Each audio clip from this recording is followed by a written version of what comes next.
হোলির দিন দ্রুত গতিতে বাইক চালানো সহ অন্যান্য ঘটনায় জলপাইগুড়ি জেলায় পথ দুর্ঘটনার শিকার হল বেশ কিছু মানুষ। এদের মধ্যেই কিছু জখম রোগীরা এসেছেন জলপাইগুড়ি মেডিকেল কলেজে। হাসপাতাল সূত্রে জানা গিয়েছে, মঙ্গলবার বিকেল থেকে রাত পর্যন্ত প্রায় ৩০ জন পথ দুর্ঘটনায় আহতদের চিকিৎসা করা হয়েছে। অপরদিকে পুলিশ সূত্রে জানা গিয়েছে, দুর্ঘটনাগুলি বেশিরভাগ গ্রাম কিংবা শহরের অলিগলিতে ঘটেছে।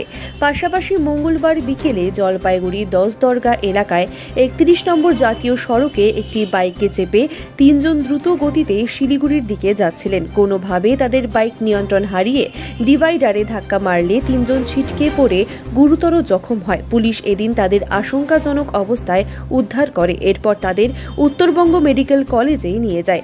এদিকে পথ দুর্ঘটনা সহ অন্যান্য অপ্রীতিকর ঘটনা এড়াতে ট্রাফিক পুলিশের পক্ষ থেকে অভিযান চালানো হয়। সবাই তো আজকে বলছে সারাদিন তো সবাই তো ভালো করে